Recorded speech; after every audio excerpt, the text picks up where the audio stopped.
After this, we understood the concept of the pest-resistant transgenic plants. The best example which was explained in the NCERT is a nematode-resistant plant. We learned in the class that there is a nematode which lives freely in the soil and attacks the root system of the plant, especially the broadleaf plants, example tobacco plant. And once the roots are infested, there will be a great yield reduction in the tobacco plant. The pest name or the parasite name is the Melide gynae incognitia.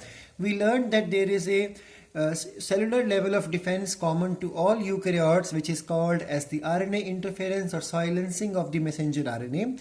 Fire in Milo in 1998 coined this novel strategy to bring it into biotechnology so that plants can be made resistant. So how it was done, we learned in the classes that the nematode specific gene, that means the nematode disease causing gene, was modified in such a manner that both sense strand of RNA and anti-sense of strand of RNA were synthesized, because both are complementary, causing the formation of the double strand RNA. Now this double or modified specific gene, disease causing gene of nematode, was taken and transferred into the plant cell. Again, we can use the biolistic or gene gun, or we can use disarmed pathogen vector, for example agrobacterium, for this.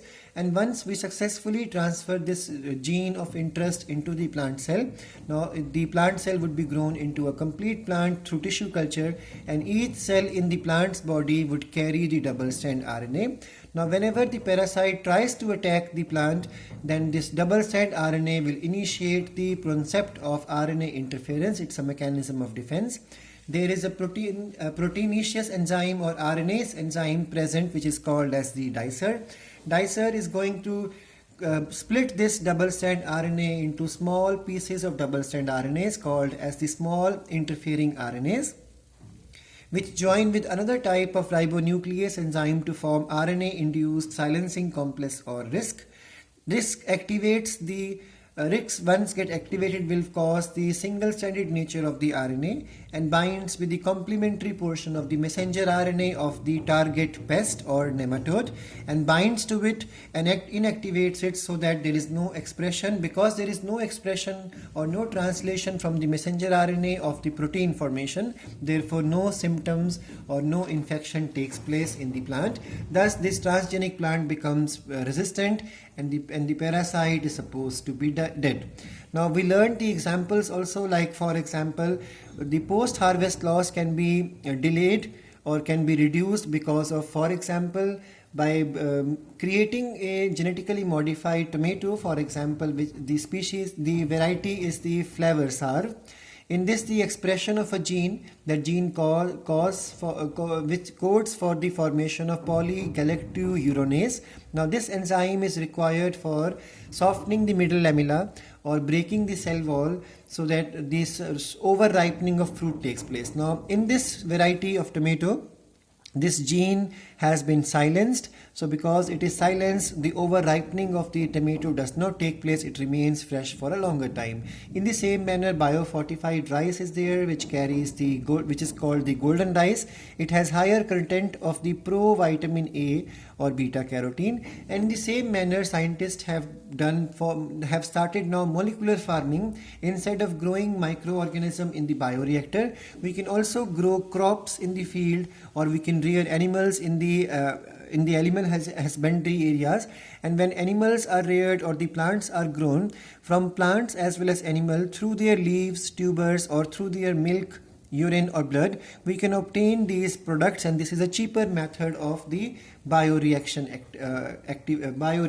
concept. So today there are lots of diagnostic and therapeutic proteins obtained from the leaves of tobacco plant, tubers of the potato plant, stems of the sugar cane, and these are basically the blood plasma proteins required for clot formation or hormones as well as the antibodies. We learned there are advantages as well as disadvantages of the genetically modified crops. The worst thing is that these are costly, and then there is a risk to the human health and risk even to the microorganism living inside the human's body in the gut. And then it can even cause problem to the non-concerned organism, and it is possible that it may even get transferred to the non-target species, and then the weeds will develop into super weeds. There are good points also with the transgenic crops, that they reduce our dependence on chemical. They become more tolerant towards the stressful condition. They even have reduced post-harvest loss. There is more nutritional value, and they are ecologically also more efficient. We learned that apart from the transgenic plants, there are transgenic animals also. So there are goats from which the alpha-1 antitrypsin required for treatment of emphysema has been made. Similarly, transgenic sheep are created through which the blood clot factor, the 8th factor and the 9th factor are obtained in the case of the hemophilia disease people. In the same manner, rosy cow is there, which carries 2.4 gram per liter of the milk, the human protein, that is the alpha-lactalbumin. And in the same manner, we learned that just like in the case of emphysema, treatment has been successfully obtained.